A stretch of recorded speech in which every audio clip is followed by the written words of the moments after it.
Bueno, les doy la bienvenida a la Iglesia Casa del Pan. Hoy tengo el privilegio de compartir un mensaje que es un mensaje extraño para un año muy extraño, un mensaje particular. Quiero pedirle que saquen sus Biblias y vayamos al libro de Jeremías. Hoy vamos a estar estudiando el libro del profeta Jeremías en el capítulo 13. Este ha sido sin duda un año diferente, un año particular en muchos aspectos de nuestra vida. Nos ha puesto a prueba, nos ha puesto en perspectiva muchas cosas. Hemos visto la humanidad doblegada por un virus que nos ha demostrado cuán frágil somos, cuán débil son nuestras estructuras, ha puesto a prueba nuestros liderazgos, ha puesto a prueba a nuestra sociedad. Hemos visto nuestros corazones expuestos. No sé si ya ustedes recordarán cuando esto surgió y se hablaba de que iba a haber desabastecimiento, cómo la gente corría como loca a comprar papel higiénico y comprar víveres porque no se sabía si la logística se iba a paralizar y hemos visto diferentes etapas de un año en el que yo personalmente creo que Dios ha sacudido el mundo y está haciendo un llamado para volver a ver a Él. Y en estos días, en estas últimas semanas, estuve meditando en el libro del profeta Jeremías, que Jeremías fue un profeta que tuvo que hacer cosas muy extrañas, al tipo de profeta del Antiguo Testamento, que Dios le pedía hacer determinados actos que a nuestra percepción consideramos locura o verdad. Y Dios lo hacía para llamar la atención de un pueblo que se negaba a escuchar. Y es algo recurrente en los profetas. También se da en el libro de Ezequiel, que tuvo que hacer muchas cosas extrañas, ¿verdad? Estar recostado de un lado todo un año y cocinar en estiércol, etcétera, ¿verdad? Y el mismo Isaías tuvo que hacer cosas muy extrañas. Y el profeta Jeremías es conocido como el profeta llorón. Entonces, vamos a iniciar dando una pequeña, una introducción al libro de Jeremías. Es uno de los libros proféticos más extensos. Se cree que fue escrito, bueno, se cree, no, el mismo libro lo dice. Jeremías se apoyó en un escriba que se llamaba Baruch, que fue el que escribió las profecías que recibía Jeremías del Señor. Jeremías fue llamado para anunciar la inminente destrucción de Jerusalén y la caída de Judá. Él fue llamado muy joven. En el capítulo 1 vemos que él inclusive le dice a Dios: yo soy muy joven para que me llames a decir y a hacer estas cosas. Y Dios le dice: yo voy a estar contigo, confía y no tengas miedo. Y tuvo que hacer cosas muy, muy extrañas. Dios le pidió que no se casara, que no tuviera hijos con nadie en Judá, perdón. Le pidió que no guardara el luto, que no lamentase la muerte de nadie, que no participase en fiestas, y aún le dijo que no confiara hasta en su propia familia. ¿Y esto por qué? Porque Jeremías le tocó una vida muy difícil, y honestamente les digo, a mí no me hubiera gustado llevar esa carga que tuvo que llevar él, porque fue ese tipo de profeta que solo traía malas noticias, ¿verdad? Solo traía una palabra dura, una palabra que el pueblo no quería oír. Su ministerio duró por más de 40 años, creo que fueron 42, algunos dicen que un poco más. Y durante todo su ministerio nadie lo escuchó. Por más que habló, por más que hizo y obedeció a Dios al pie de la letra, hizo todo lo que Dios le pidió hacer, nadie lo escuchó. Él estuvo predicando en los últimos cuatro reyes de Judá. Esto estamos en el contexto en el que él inicia su ministerio en el reinado de Josías, que es el último rey justo que hubo en Judá, y continúa durante el reinado de Joacim y Sedequías, hasta que se da la destrucción de Jerusalén en manos del rey Nabucodonosor de Babilonia. Durante todo su ministerio, por más de 40 años, Jeremías estuvo anunciándole al pueblo, diciéndole que el juicio de Dios era inminente, y estuvo haciendo un llamado de diferentes formas, estuvo hablándoles a su corazón y tratando de exhortarlos para que ellos volvieran a Dios, para que ellos regresaran, porque ellos se habían apartado. El problema era grave, la situación se había colmado totalmente, lo que nosotros hoy consideraríamos actos abominables. Entonces vamos a ir a leer la porción de la palabra que quiero compartir hoy para que veamos qué fue el mensaje que Dios, o una de las primeras señas que Dios le pide a Jeremías. Eso está en el capítulo 13. Y leo para ustedes. Dice, disculpen para poner esto así. Ok, dicen, así me dijo el Señor, ve y cómprate un cinturón de lino y cíñetelo, pero no lo remojes en agua. En obediencia a la palabra del Señor, fui y compré el cinturón y me lo ceñí. Por segunda vez vino a mí la palabra del Señor y me dijo, toma el cinturón que compraste y que te has ceñido a la cintura y disponte a ir al río Éufrates para esconder el cinturón en la hendidura de una peña. Yo fui y escondí el cinturón junto al Éufrates, tal y como el Señor me lo ordenó. Después de un largo tiempo, el Señor me dijo, levántate y vete al Éufrates y saca de allí el cinturón que te mandé esconder allá. Entonces fui al Éufrates y cavé y saqué el cinturón de donde lo había escondido. Y resultó que el cinturón se había podrido, ya no servía para nada. La palabra del Señor vino entonces a mí y me dijo, así dice el Señor, del mismo modo haré que se pudran la soberbia de Judá y la mucha soberbia de Jerusalén. Este pueblo malvado no quiere oír mis palabras. Anda divagando en su corazón y va en pos de dioses ajenos para servirles y adorarlos. Pero vendrá a ser como este cinturón que no sirve para nada. Yo quería que toda la casa de Israel y toda la casa de Judá se juntaran conmigo, así como el cinturón se junta a la cintura. Quería que fueran un pueblo que me diera renombre y que me alabara y honrara, pero no me hicieron caso. Palabra del Señor. He aquí el mensaje profético y extraño que Dios pide a Jeremías hacer. Este cinturón, Dios le pide a Jeremías pues, que lo use, ¿verdad? Que se lo ponga y que no lo remoje en agua. Y después va y le dice, ok, ahora lléveselo al río Éufrates, que estaba hacia el norte, como a unos 500 kilómetros de distancia, lléveselo ahí y lo entierra. Y ahí lo deja por unos días. Inclusive la palabra dice después de un largo tiempo, no sabemos cuánto.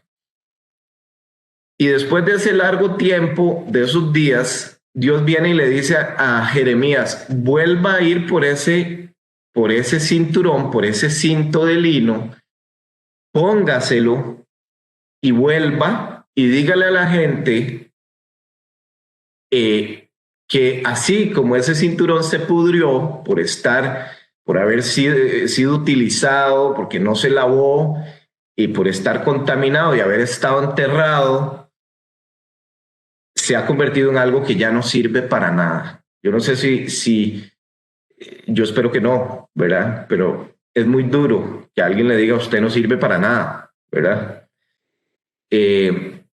Este fue un mensaje extraño que Jeremías tuvo que hacer. Entonces, vamos a ver, para dar un contexto, qué era lo que estaba pasando en Judá, qué llevó a que a Dios se derramara la copa de su ira, que su paciencia se desbordara. ¿Qué fue lo que lo llevó ahí?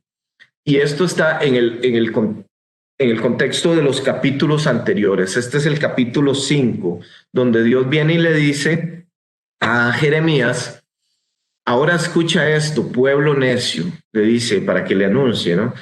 Pueblo necio y sin corazón, que tiene ojos y no ve, que tiene oídos y no oye. ¿No van a tener temor de mí? ¿No van a temblar en mi presencia? Ante mí, que con arena le puse límites al mar.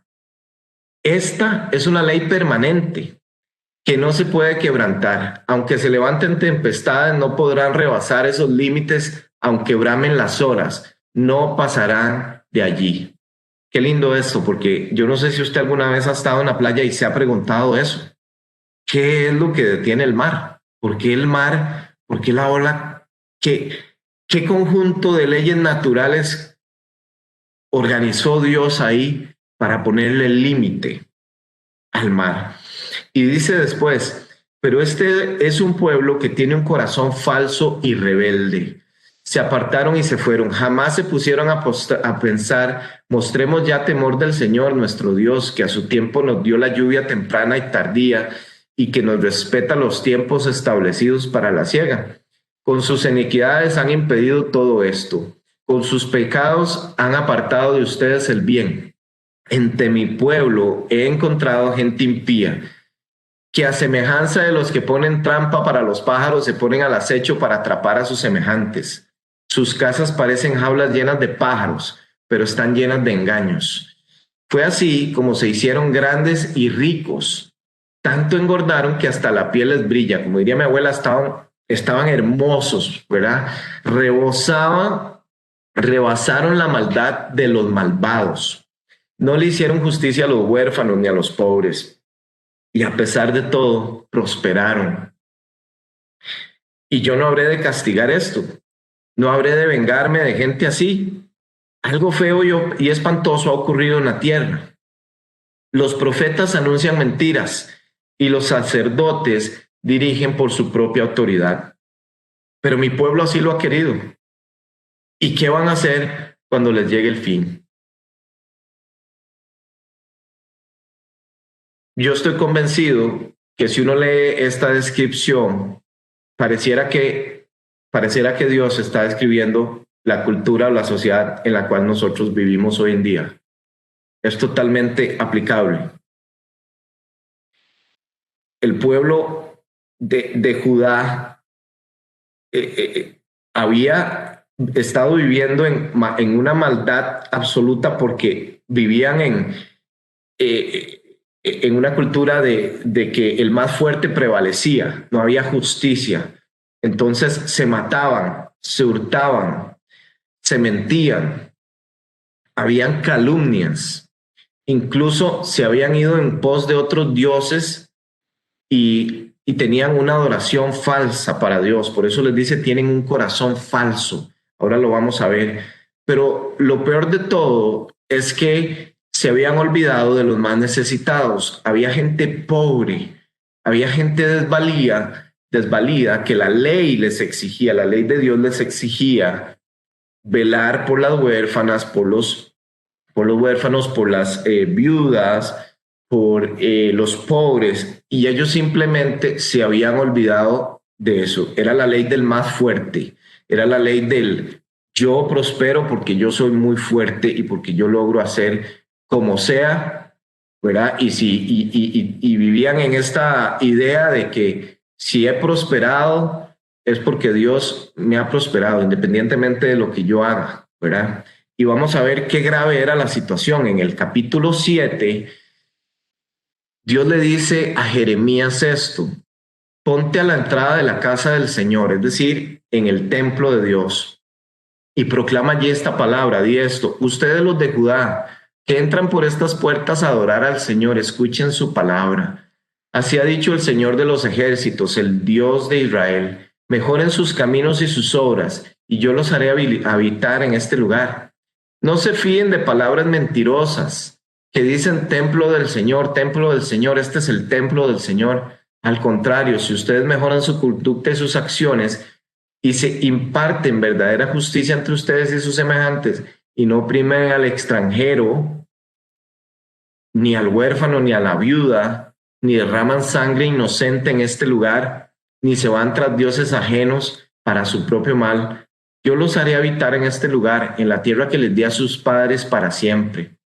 Lo que veo es que ustedes confían en palabras mentirosas, para que para nada les sirven. Hurtan, matan, adulteran, juran falsamente, le queman incienso a Baal y siguen a dioses extraños que nunca antes conocieron.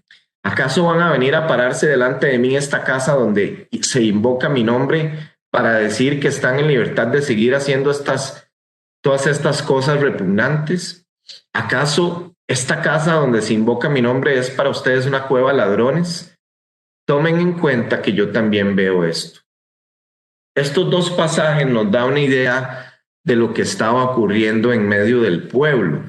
Es decir, no solo ellos andaban caminando haciendo obras de maldad, sino que además vivían una fe falsa. Iban al templo de Dios a escuchar profetas que les decía: todo está bien porque Dios está con nosotros. Ustedes están prosperando, ustedes todo les va a ver porque Dios los ama. Suena parecido, ¿verdad? Suena a esos que hoy se levantan a decir paz, paz, amor, amor. Dios es amor y Dios abraza todo. Y Dios viene a decirle: esos son profetas falsos. Y reiteradamente se los dice: esos profetas los están llevando a ustedes al despeñadero. Y precisamente por eso Jeremías fue rechazado por su pueblo. Jeremías le tocó ser puesto en prisión, conspiraban para matarlo. Fue tirado en una cisterna y si no hubiese sido por el favor de Dios hubiese muerto de hambre. Jeremías fue repudiado hasta por su propia familia, dice la palabra. No se pudo casar, no pudo tener hijos. Es decir, que si nosotros analizamos el ministerio de Jeremías en términos humanos de qué logró, probablemente uno diría que no fue exitoso, ¿verdad? Cualquiera podría juzgar si usamos ciertos parámetros que se usan hoy, como para ver cuántos feligreses tiene su iglesia y cuánto ingreso genera y cómo está el templo y qué ha logrado y qué ha levantado.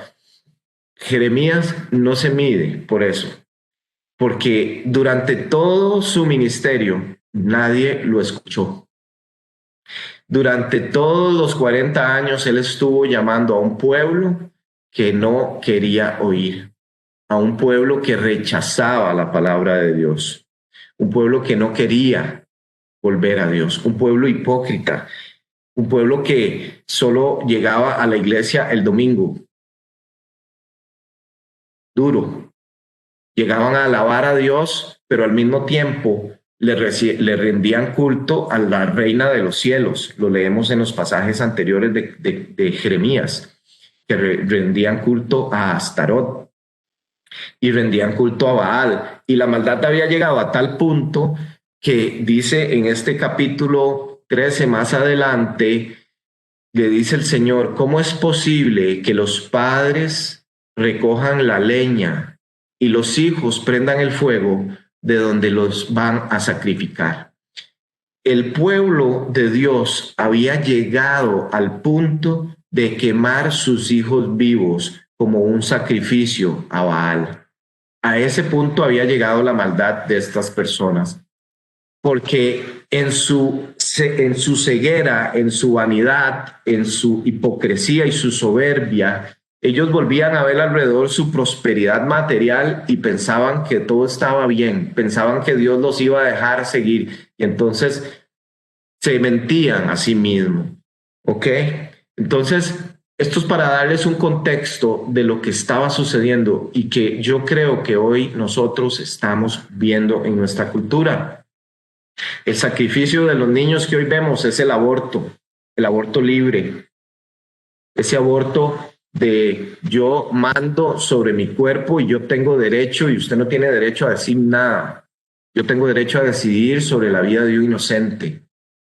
Pero si vamos al capítulo 1 de Jeremías, Dios le dice algo hermoso a Jeremías y que nos habla de cómo Dios tiene propósito para toda vida. Y probablemente esto le caiga mal a muchas personas. No me importa porque es la verdad. Dice, capítulo 1, versículo 5, te conocí aún antes de haberte formado en el vientre de tu madre. Antes de que nacieras te aparté y te nombré mi profeta a las naciones. Imagínese usted que la mamá de Jeremías lo hubiese ofrecido en sacrificio, lo hubiese quemado. ¿Sabe? Si eso hubiera sucedido, Daniel no hubiese tenido la profecía de las 70 semanas para saber que estaba cerca el regreso a la tierra. Porque cuando leemos Jeremías puede ser un libro que muchos digan, esto es un libro triste, solo malas noticias. Pero lo cierto del caso es que es una historia de amor, porque Dios le dice, Jeremías, ve y anúnciale a este pueblo que lo voy a desechar, pero en su tiempo ellos volverán. Incluso una cosa muy extraña que Dios le pide a Jeremías más adelante es que compre un terreno muy costoso, porque el mismo Jeremías le dice, Señor, me has pedido comprar este terreno por, creo que son 17 monedas de plata, que en el momento era mucho dinero. Y la única razón por la que, y Dios le dice, ok, ahora agarre esa escritura de compra de ese terreno, métala en una jarra de barro y póngala ahí. No lo va a utilizar para nada. Y eso Dios le dijo, ahora vaya, dígale a esa gente que esa es una prueba de que volverán a comprar y vender y volverán a habitar en esta tierra, como efectivamente sucedió. Entonces, no es un libro de malas noticias. A él le llamaban el profeta llorón porque claramente le tocó ver a su pueblo sufrir las consecuencias de su maldad. Le tocó ver a su pueblo morir, incluso, y eso ahora lo vamos a ver. Pero volvamos a la palabra que estamos viendo hoy, este mensaje tan extraño, que tiene un significado profundo muy hermoso, y es lo que yo quiero hoy que nos llevemos. Dice el Señor, un cinturón de lino, y tal vez ustedes dirán, bueno, ¿qué es esto? ¿Por qué, o sea, por qué Dios le agarra y compara al pueblo con un cinturón de lino? Bueno, la razón es que el cinturón de lino estaba asociado con las vestiduras sacerdotales. Era parte de lo que usaba tanto el sumo sacerdote como los sacerdotes comunes. Eso está, y lo pueden ver en Éxodo 28:4, en Levítico 16:4. Aarón tenía que ponerse un cinturón de lino antes de ponerse todas sus vestiduras. Y el lino en ese momento era considerado una prenda fina, una tela costosa. Era un signo de pureza, de dignidad, de nobleza. Pero además era una pieza de ropa interior que servía para asegurar, para ceñir, para sostener todas las demás indumentarias. Entonces, este cinturón de lino que Dios usa les está apuntando al pueblo al corazón, a lo interno, a lo que no se ve, no a la apariencia. Dios les está diciendo, como este cinturón de lino, como eso, que ya no sirve, así son ustedes. Dios le está hablando al pueblo de una condición de su corazón. Dios le está haciendo referencia a aquello que no es visible, al ojo humano. El corazón del pueblo era falso y rebelde.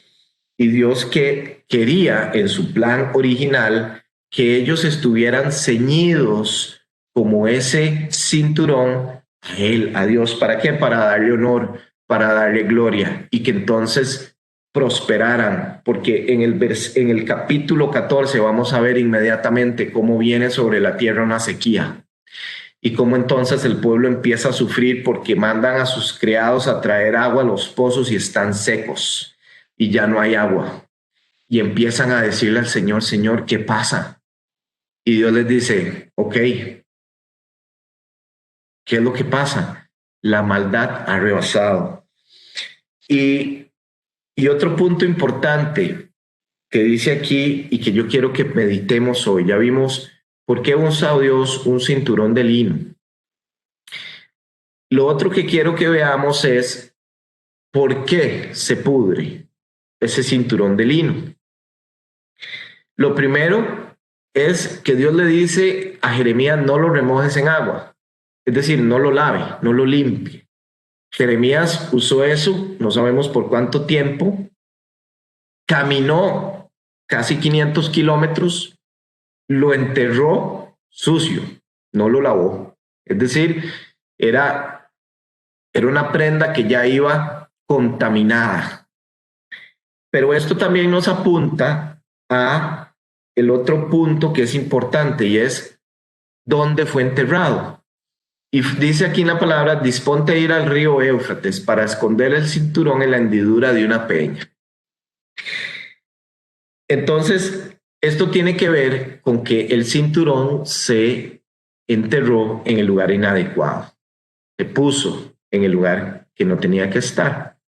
Tal vez a nosotros en nuestra cultura esta referencia no nos diga nada, pero en aquel tiempo y en el estudio bíblico, si pensamos en los ríos, por ejemplo, el río del Nilo representa a Egipto, ¿verdad?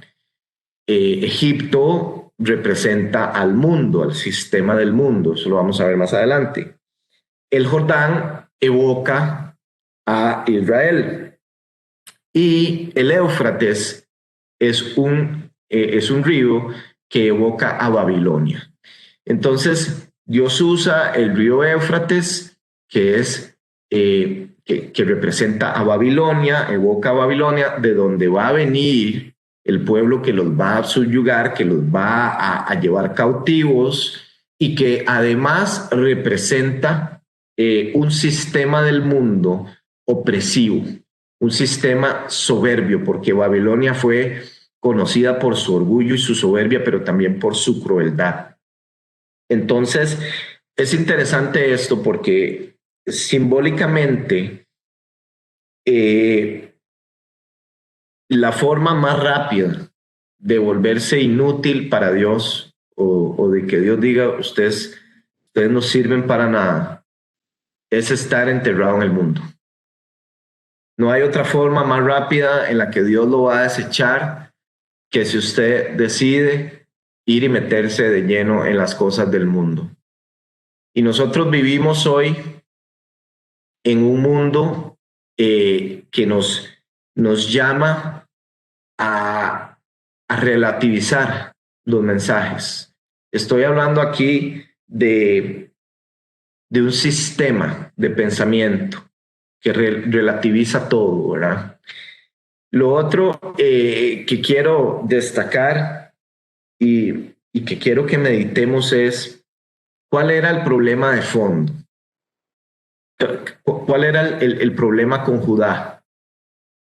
Es decir, el problema, claro, eran las cosas terribles que estaban haciendo, quemando vivos sus hijos, rindiéndole culto a la reina del cielo, rindiéndole culto a Baal y a otros dioses. O sea, se habían vuelto paganos. Además, iban y rendían ofrendas al templo, pero eran hipócritas porque venían a dar ofrendas con plata robada. Mentían, no se importaban, no le importaban sí, todo eso era el problema, pero esos eran los síntomas, la manifestación de una enfermedad y el problema de fondo era el corazón. Ellos no podían cambiar su corazón. Vea lo que dice en el versículo 22. Si acaso se preguntan por qué les sobrevino esto, sepan que fue por causa de su gran maldad. Por eso fueron desgarrados sus vestidos, por eso quedó al descubierto su desnudez. ¿Acaso pueden los etíopes cambiar de piel? ¿Acaso o los leopardos cambiar sus manchas? Pues tampoco ustedes pueden hacer el bien, ya que están habituados a hacer el mal. Esto para mí es increíble. Esto es una sentencia de Dios a la condición del hombre natural, a un problema del corazón. Aquí Dios está diciendo, ustedes no pueden hacer lo bueno, porque no se trata de hacer buenas obras. No, él no quería ofrendas, no quería sacrificios, él no quería hipocresía, él no quería buenas obras, él estaba buscando un arrepentimiento genuino de corazón. Él estaba buscando cambiarle el corazón a la gente, al pueblo. Y él sabía que eso ellos no lo iban a poder hacer, ni nadie lo puede hacer por sus propios medios. Entonces, el problema de fondo lo tenemos que traer a contexto actual, porque ese sigue siendo el problema de fondo de nuestra sociedad. El problema de fondo nuestro sigue siendo un tema de la naturaleza de nuestro corazón. Traigamos eso al contexto actual, hagamos una relación entre el pasaje de Jeremías, que parece que fue escrito para nuestro tiempo, y lo que Pablo nos dijo acerca del cinturón de la verdad. El primer elemento, estamos en Efesios 6, que Pablo menciona en Efesios 6, es el cinto de verdad, el cinturón de verdad. El cinturón al que hace referencia Pablo tiene que ver con la armadura del soldado romano. Y es súper interesante porque la función principal, o más bien el cinturón en la armadura tenía un rol primordial, esencial, porque era el que sostenía la vaina y además sobre esta vaina es que se coloca la espada. Entonces, ¿por qué Pablo arranca y nos dice en el versículo 14, por tanto manténganse firmes y fajados con el cinturón de la verdad? ¿Por qué él empieza ahí? No empieza con la espada. ¿Por qué no empieza con el escudo de la fe? ¿Verdad? Que son como más llamativos. No, él empieza por lo básico, por lo que amarra, por lo que sostiene. El cinturón de verdad. Y aquí es algo hermoso porque toda la armadura se amarraba con el cinturón. Si el cinturón caía, no había dónde portar la espada y un soldado sin espada no servía para nada. Y entonces, hoy pregunto, ¿qué es la verdad? ¿Cuál es esa verdad? ¿Qué es ese cinturón de verdad? Juan 17:17 nos dice, santifícalos en tu verdad, tu palabra es verdad. Proverbios 3:3-4 dice, no se aparten de ti la misericordia y la verdad. Átalas a tu cuello, escríbelas en la tabla de tu corazón y hallarás gracia y buena opinión ante los ojos de Dios y de los hombres. Así que, ¿cómo evitamos nosotros ser un cinturón de lino que se pudra? ¿O cuáles son los peligros de no usar el cinturón? En Romanos 12:2, Pablo nos dice, y no adopten las costumbres de este mundo, sino transfórmense por medio de la renovación de su mente, para que comprueben cuál es la voluntad de Dios, lo que es bueno, agradable y perfecto. El mundo en que vivimos, volviendo a ese punto, nos habla o nos dice que no hay verdades absolutas. Eso se llama relativismo. Nos dice que el bien y el mal son relativos a cada sociedad y que todas las opiniones son válidas.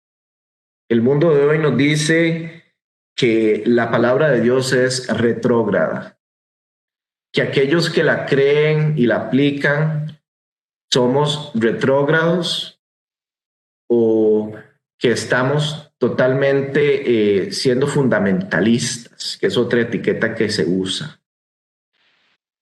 Y mis hermanos, mis hermanas, la palabra de Dios es lo único que puede hacer que nos mantengamos sujetos con el cinturón de verdad. ¿Ok?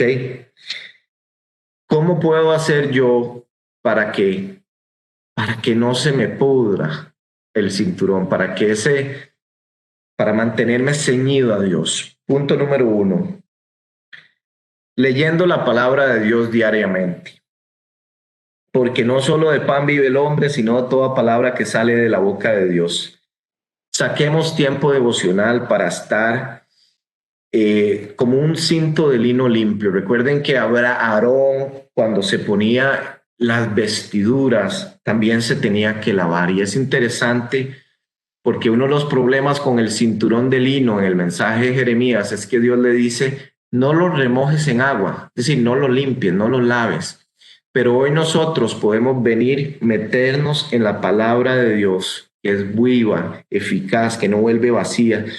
Y esta palabra, aunque nosotros la leamos y muchas veces no entendamos, aunque a veces muchas cosas no están de acuerdo, porque sí, puede ser que hay cosas de la palabra en las que usted y yo no estemos de acuerdo, o que tal vez nosotros tendríamos idea de haber redactado distinto o haber hecho algunas excepciones, pero Dios es Dios y Él, como dice Gustavo siempre, Él se define a sí mismo. Así que no es como que podemos agarrar ciertas partes de la palabra y aplicar lo que es bonito, lo que es agradable a nuestro oído, ¿verdad? Las promesas de Dios, la prosperidad, sí, todo eso Dios lo da, pero Dios también se fija en nuestro corazón.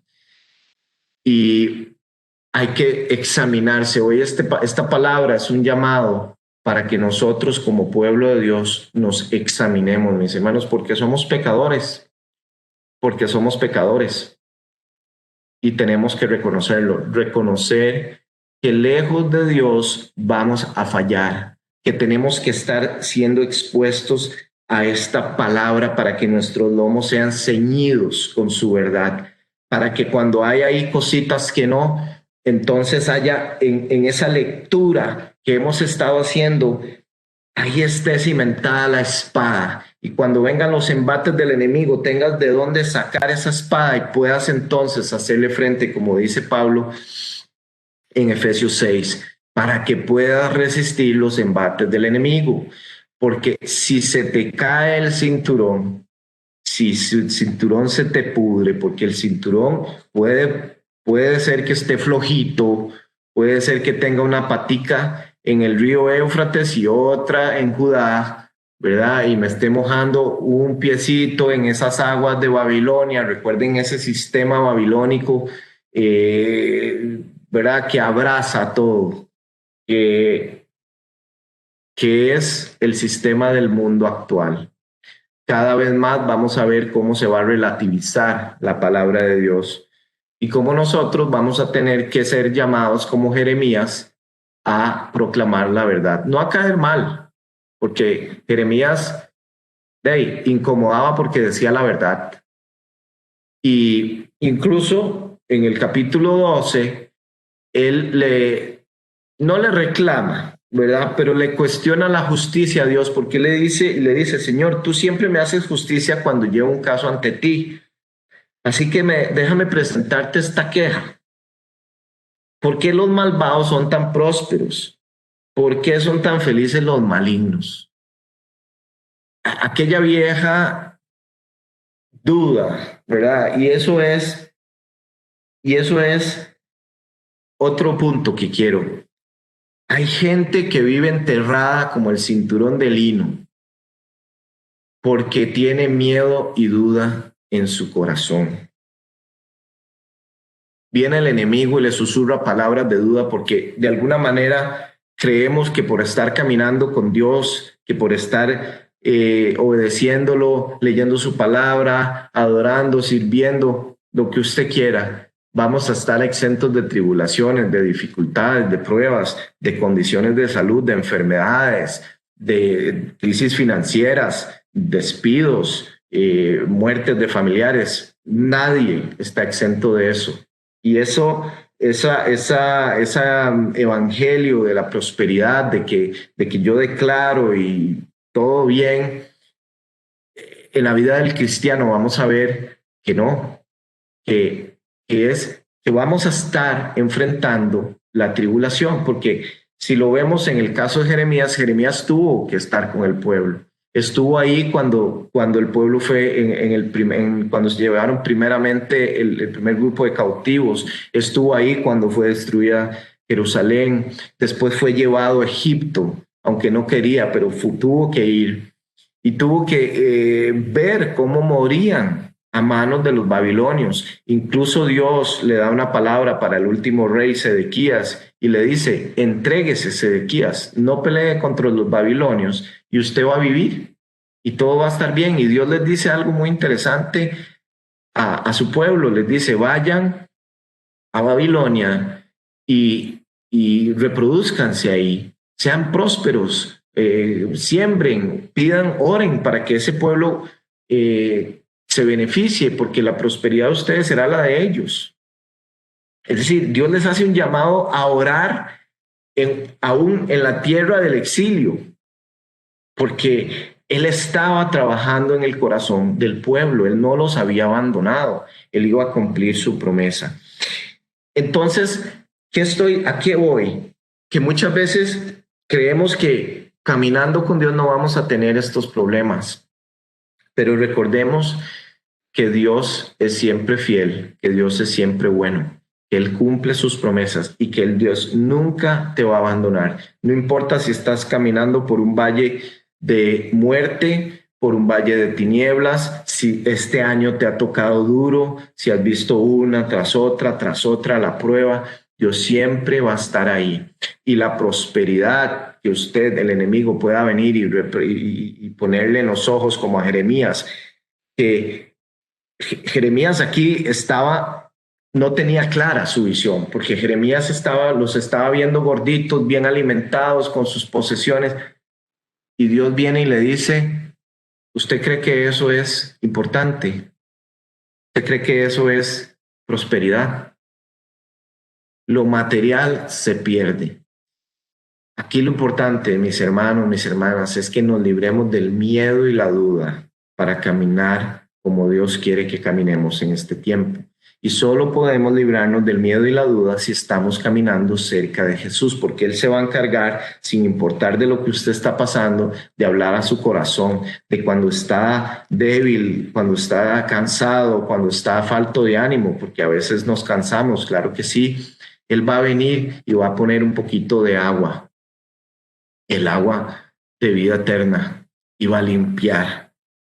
Y vamos a empezar a adorar al Señor en medio de la adversidad, y va a venir entonces ese espíritu que es como un aceite. Usted sabe que a veces al pueblo de Dios nos pasan como por una fricción cuando estamos así en la prueba, que se empieza a poner caliente la cosa y empezamos a echar chispa y empezamos a reclamarle a Dios. Ahí es cuando necesitamos que Dios venga, ponga un poquito de aceite en nuestro corazón para que podamos entonces trabajar como una máquina ya lubricada y dejemos de chillar y empecemos a encontrar la paz, la tranquilidad de saber que Dios está en control de todo. Jeremías tuvo temor, tuvo duda de su llamado, tuvo incertidumbre, pero Dios le dice: no temas, porque yo estoy contigo. Y todo lo vamos a tener. Así que si hoy usted está atado por la duda, por el temor, yo lo invito a que le entregue eso a Dios hoy, a que busque acercarse a Dios para que deje de estar enterrado en Babilonia, porque nosotros tenemos que salir allá afuera a caminar como caminó Jeremías, que se obedeció y hizo lo que Dios tuvo que hacer sin temor.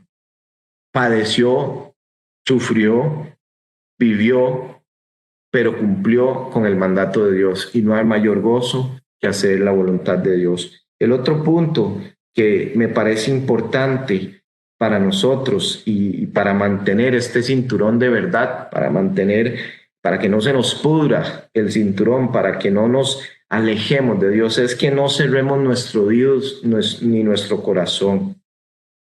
En el capítulo 6, Dios les dice, ellos desprecian la palabra del Señor, no quieren escuchar para nada.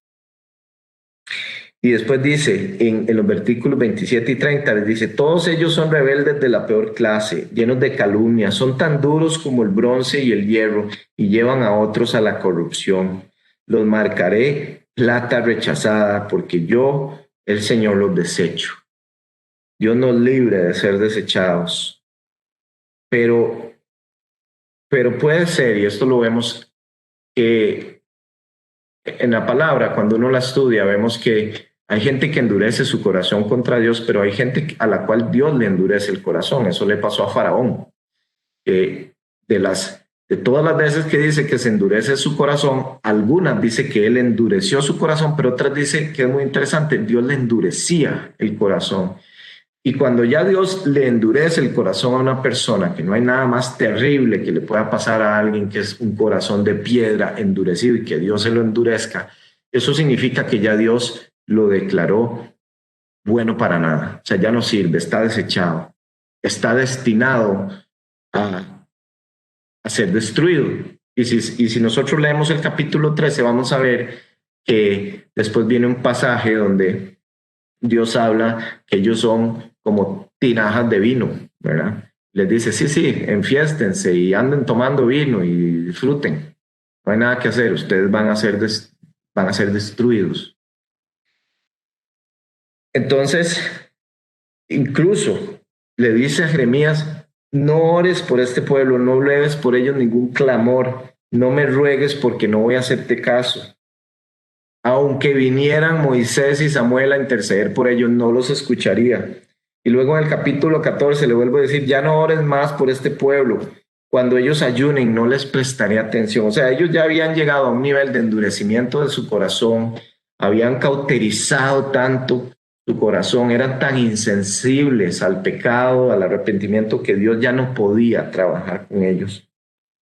Y entonces les dice en el capítulo 16, los hechos de ustedes son peores que los de sus padres, porque cada uno sigue los dictados de su malvado corazón y a mí no me obedece.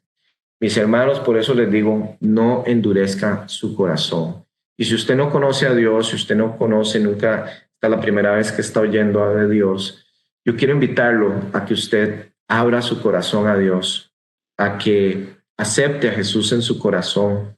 Es muy sencillo. Lo único que Dios nos pide es que le digamos y lo invitemos a entrar en nuestro corazón, a ser el Dios de nuestra vida, el Señor, y que creamos que Él vino a la tierra, que murió por nosotros en la cruz y que resucitó al tercer día, y que por esa obra nosotros hemos simplemente declarados justos, hemos sido limpiados, estamos ahora ceñidos a los lomos de Dios como lino fino limpio, y estamos en comunión por esa obra maravillosa de Jesús.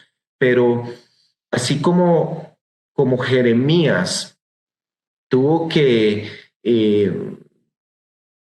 luchar, ¿verdad? Nosotros también tenemos que esforzarnos por mantener nuestros oídos abiertos a lo que Dios está hablando. Y muchas veces Dios va a venir y va a decir, corte aquí, deje esto. Esto es un llamado a escuchar la voz de Dios. ¿Qué es lo que Dios te está pidiendo hacer que no has querido hacer? ¿Qué es lo que Dios te está pidiendo dejar que no has querido dejar? Porque Dios lo ve todo. Y todos tenemos que ir trabajando. Es un proceso de perfeccionamiento. Nadie nace perfecto. Estamos caminando en pos de Dios. Pero yo te aseguro que si hoy tomas la decisión de seguir a Jesús, de entregarle tu vida, yo te aseguro que no hay mejor recompensa, no hay mejor regalo que recibir a Jesús, porque te va a abrir los ojos, te va a cambiar la perspectiva, vas a empezar a ver nuevas cosas y vas a empezar a ver un cambio en tu vida, ese cambio que has estado buscando. Yo te hablo, si no conoces de Dios y si quieres acercarte a esta iglesia, puedes mandar un mensaje por redes sociales. Estamos en Facebook, estamos en Instagram. puedes escribirnos, vamos a recibirte, vamos a orar y vamos a caminar cerca de la palabra de Dios. Lo otro, mis hermanos, para ir cerrando, es no guardar impurezas en nuestro corazón. El cinturón que Jeremías escondió venía sucio, ya había sido usado y traía contaminación, ¿cierto? Examinemos nuestro corazón para ver si hay falta de perdón en nuestro interior. No hay nada más terrible o no hay nada más que ate más que la falta de perdón, porque Dios no puede trabajar donde hay rencor, Dios quiere que vivas en paz y que perdones, así como Él perdonó nuestras faltas. Así que hoy yo quiero invitarte a que examines si hay áreas de tu vida en las que guardas rencor por lo que alguien hizo o por lo que no hizo, por lo que te hicieron o lo que le hicieron al ser querido, lo que sea. Hoy es tiempo de poner eso al Señor y de perdonar de corazón. Y si no puedes en tus fuerzas, pídele al Espíritu Santo que te ayude a producir el perdón, porque lo más maravilloso de esto, mis hermanos, y para nosotros que somos privilegiados, es que vivimos en la era de la gracia. Y nosotros no, así como el pueblo de Judá, no podemos cambiar nuestro corazón. Es Dios quien cambia nuestro corazón. Es Dios quien nos mantiene ceñidos, pero nosotros tenemos que estar cerca de Él, leyendo su palabra, buscándolo, orando, meditando, para que entonces Él empiece a cambiar los deseos de tu corazón.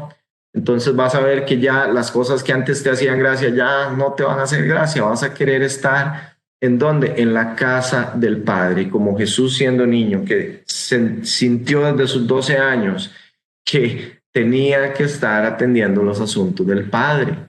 Y es ahí donde va a encontrar gozo, va a encontrar esa recompensa donde, digamos, no entra polilla, ¿verdad? Buscad primero el reino de los cielos y todo lo demás se añadirá. Es sencillo, es dejar que Dios trabaje en nuestro corazón y obedecer. La parte nuestra es humillarnos, reconocer ante Dios que somos pecadores, que nos cuesta caminar, sí, no vamos a decir que no, nos cuesta a veces, no dudo que vaya a haber momentos en los que podamos estar como Jeremías, ¿verdad? Quejándonos ante Dios o teniendo temor o teniendo incertidumbre. Eso es normal, es natural. Lo maravilloso, mis hermanos, es que hoy nosotros tenemos a Jesús habitando en medio nuestro. Hoy tenemos un intercesor, porque todos necesitamos un Salvador. En vísperas de esta Navidad, de este tiempo en el que celebramos esa maravillosa historia de una mamá que tuvo que viajar en un burrito con un padrastro que tuvo un papel preponderante, pero que de pronto en la Biblia deja de aparecer para ir a nacer en las condiciones más humildes, más sencillas. Pero he ahí la grandeza de Dios en las cosas simples, en las cosas, porque Dios, a lo que nosotros en este sistema del mundo hemos catalogado como exitoso, como de valor, como de alta estima, como apetecible, Dios todo eso lo aborrece. Y Dios va a empezar a darte nueva perspectiva, va a empezar vas a empezar a apreciar las cosas que Él aprecia y vas a empezar a entender la mente, vas a empezar a renovar tu mente y entonces va a venir el poder de la transformación sobre ti, eso que habla Pablo en Romanos, transformados mediante la renovación de tu mente, porque Dios va a empezar a poner sus pensamientos en ti. Mis hermanos, hoy cierro diciéndoles, este es un llamado de Dios para que en este tiempo de Navidad, de feriados, de vacaciones, no nos tiremos al mundo, no nos vayamos como el el cinturón podrido a enterrar en Babilonia, sino que busquemos estar en la presencia de Dios. Busquemos cerrar este año difícil, este año en la presencia de Dios, ceñidos a Él. No sabemos qué va a deparar el año 2021. Hemos visto cosas totalmente extraordinarias y creemos que está pronto el regreso de nuestro Salvador, pero mientras tanto estemos aquí, es bueno examinar cómo está tu cinturón, cómo está tu cinturón de verdad, qué tan ceñido estás a los lomos de Dios y cómo está tu corazoncito. Dios lo conoce, Dios sabe lo que tienes necesidad, lo que estás buscando. Él es capaz de transformarlo, de darte un corazón nuevo y de poner y devolver el gozo a tu vida. Porque una de las más grandes promesas que se encuentran en el libro de Jeremías y que es hermoso es que Dios les dice que volverán a bailar y a danzar y a cantar los novios en Jerusalén. Que Dios me los bendiga, mis hermanos. Los dejo con este mensaje. Espero que les haya sido de mucha bendición.